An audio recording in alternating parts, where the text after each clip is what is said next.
Welcome to Slash Forward, and to another episode dealing with the brutal and unrelenting apathy inherent in our natural existence. In this case, exhibited through a movie called Relic. For more adventures in scab peeling, subscribe to the channel and enjoy. Let's get to it. We open on a bathtub overflowing, spilling its contents down the stairs and creeping toward the naked feet of an elderly lady who's become distracted by the hypnotic blinking lights of the Christmas tree. Then we transition to Kay and her daughter Sam, traveling out to Grammy's home as we hear a voiceover phone call from a concerned neighbor who hasn't seen Edna for several days. They arrive and venture in via the doggy door and are disturbed when they get no response and find rotten fruit in the kitchen. Given the likelihood of stumbling across a bloated corpse, Kay has Sam wait in the hallway as she investigates the bedroom, but she whips back the covers and finds nothing. Sam hangs back at the house while Kay goes to make a report with the local police, and we learn the flooding incident from the opening was from 1 year prior. Then, as they work to build out a timeline for what may have happened to Edna, Kay is forced to admit that she hasn't checked in on her for several weeks.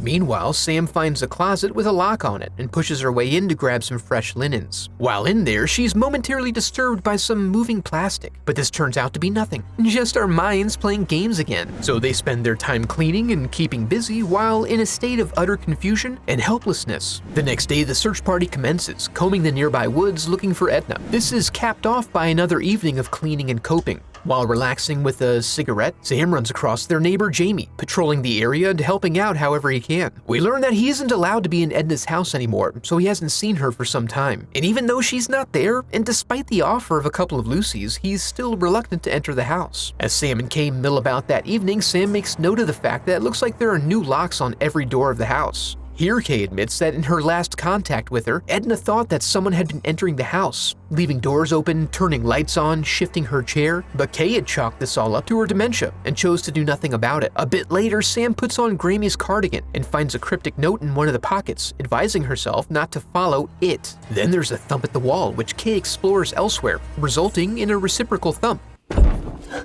Must be the pipes. When we find Kay next, she's in dreamland, approaching a dark cabin and finding it contains the desiccated remains of a helpless individual. The disturbing thought sends her to Sam's room, where she snuggles up, foot to face. After they settle in, the lights pulse, and we see they're being visited in their bed by an unknown party. Then Kay wakes up to the sound of the kettle on the burner, and she wanders in to find her mom, now returned, but unable to provide any details as to where she's been or what she's been up to. Soon we find her getting checked out by a nurse, and the police are notified of the new development. She appears to be in relatively good health with a sharp memory, but also has a concerning bruise on her chest, resulting in a recommendation that she be watched for the next few days. And then when Kay is making arrangements to be off work for a bit, she finds a blood-stained nightgown. She confronts her mom about this new evidence, using it as a segue into asking where she was again. But old Edna continues to play coy. I mean, a girl's gotta have her secrets after all. That evening, we see that her itchy bruise has developed into a fairly severe hematoma. Now that she's feeling good about being back in familiar surroundings, when Sam brings her some tea, she offers to gift her an old wedding ring since she can't get it over her fingers anymore. Then Sam and Kay spend the evening getting some work done and going through some old memories, including a book that may have been drawn by Grandpa, and it connects us back to the old cabin from her dream. We learn it had been on the property back when it was first inherited, and Great-Grandpappy had lived in the cabin,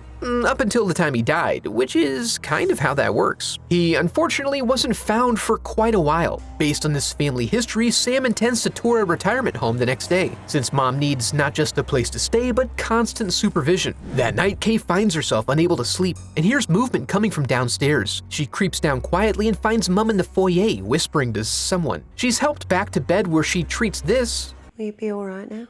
as a loaded question, but she's too distracted to pursue this very far as she claims there's something under the bed. Kay goes in for a closer look and notices a strangely shaped shadow with a hint of movement, but the atmosphere of discovery is broken when she takes a hard back to the head. The next day, we find her taking a tour of the Memory Assist facility and see that this is a step she's still conflicted about despite the circumstances. Sam returns home to find Grammy dancing, and she's drawn into a whimsical dance lesson. After a bit, the music turns morose, and Sam broaches the topic of what happened with her neighbor to try to get a little more context, but she gets brickwalled. So instead, she tries to bring up the idea of coming to live in the house to help out, which would certainly be better than getting carted off to a home. Another strike as Grandma then gets upset by the news that they're considering a home, and she gives her finger the absolute business over getting back the ring she assumes Sam stole from her. Sam then takes a little bath to help ease the pain of coming to terms with the fact that Edna may be beyond her help, and someone comes scratching at her door a bit before moving on. But then later, when they're preparing dinner, she seems to be in a better mood and states her preference to have Sam move in with her if it'll keep her out of the home. Later on, Sam goes to check the floodlights, which seem to turn on at random times, and she notices some mold forming around the window they repurposed from the old cabin. She then goes to find Grams whistling in the mirror, and she reveals that this is where she assumed whoever was entering the house had been coming from. She has a general distaste for the cold, unwelcoming house, but it's all she has left to remember her late husband. In her state of vulnerability, she seems to be softening even further to the idea of having company. However, we see that, given the sudden mood shifts and alarming outbursts, Sam is having her own doubts about her ability to administer care. That night, there's another dream about the old cabin. This time, it's Edna who occupies it and is transformed into a moldy stain. Then she wakes up and follows a whispery sound and, despite seeing a shadow, finds the bathroom empty.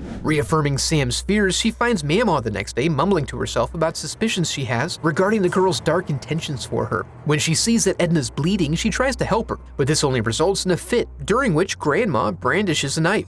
So Sam heads over to Jamie's house to talk to his father and see if she can get some additional context around why he wasn't allowed to come over. He confides that Jamie had been over and playing hide and seek when he hid out in a closet upstairs. Edna, presumably by mistake, locked the door, and also presumably forgot they were playing a game and left him in there. When Alex arrived to check on him, he could hear Jamie screaming from across the house, and he wasn't totally sure how you could forget that you were actively hearing someone scream. Back at the house, Kay sees her mom wandering out into the wilderness. She finds her enjoying a little nostalgic treat, and after she pulls the pictures out of her mouth, Edna continues on her way and finds a primo spot where she can bury the photo book, a project she claims is intended to maintain the safety of the book. Then she laments having the cabin window in her house and talks about how it sometimes tries to get at her, making her wish she could bury herself for safety purposes. Kay, in a moment of mutual vulnerability, asks her mom to come back with her to Melbourne to live with her, and the ladies hug it out. Meanwhile, Sam has returned and is checking out the cursed closet, since it creeped her out before and she wants to get a sense of how bad the incident with Jamie may have been. In her examination, she shines her flashlight and finds a void behind some of the shelves that leads to another hallway. Back there, she finds a whole new space that seems to be used mostly for storage, and is also riddled with mold. When she finds splitting pathways and multiple doors that are accompanied by strange noises, she opts to get the hell out. But the way back is not as straightforward as she had remembered. She gets all turned around and then discovers that phones don't work back here. So she plan B's it and starts panicking. At dinner time, as they wonder where Sam's off to, Mom defiantly stares Kay in the eye as she soils herself. She's put in the bathtub, which appears to be overdue since she has mold forming on her skin. And then when Kay goes to clean up, she notices some sort of inky substance in her leavings. Sam continues to wander in the void, finding evidence that Edna's been there as she continues her attempts to escape. Meanwhile, Kay tries to get back into the bathroom to check on her mom, who is unresponsive. When she peers over the top of the door, she finds her mutilating herself. And then, luckily, she just casually walks out. Kay turns off the water, but not before the breakers are tripped, so she's forced to enter her mother's room via candlelight while it's actively being thrashed. When the candle goes out, we hear signs of a struggle, and then Kay finds herself in the closet by the open doorway. Deeper in that space, we find Sam venturing into ever smaller corridors and see that the creaking and moaning sounds are the house reconfiguring itself. Recognizing that normal rules of social etiquette don't apply here, Sam starts breaking through walls to find a safe spot. Meanwhile, Kate's caught up with her mom, who's crouched down in a corner and, upon closer inspection, appears to be severely damaging her epidermis. At the next junction, Sam finds a hefty pipe and manages to break through what appears to be the backside of the fireplace in the main house. But she pauses momentarily due to sounds of a struggle nearby. She goes to investigate and is warned away by Kay, who says that Mom is not Mom anymore. So they head back to the hole and get to working on it as Edna slowly pursues them, resulting in a brief game of tug-of-war into the living room, and then a bit of a lady wrestle that ends with a pipe to the face. Kay then gets an emotional hook in her after glancing back for one last pitiful look. Remembering the fate of her ancestor, she decides that she can't leave her mom to be lost here, only kept company by the creeping mold. She locks Sam out and then carries her mom upstairs and sets her down on the bed. Here, she pauses for a moment to assess her wounds and begins to peel off some of the now unnecessary skin flaps that are hanging off of her. She seems to be part of the 3% of the population that finds this activity addictive, because she just keeps on going until she's stripped away the entire facade. This act of kindness seems to have a calming effect as she sits there patiently and quietly wheezes away. Sam then returns, having gained access to the house, and they lay the matriarch to rest, arranging themselves into a triple spoon situation, from which Sam takes note of the rot now present in in her mother. Oh yeah, brace yourself if I forgot to say that before. Relic was a very well put together slow burner. It does a great job of creating an allegory for hereditary end-of-life memory loss in a way that I think would be familiar to anyone who's had to go through it. So it's sort of a double whammy of realistic horror. And I'd like to take a moment to give a huge thanks to my donors, memorialized in the Hall of Headshots.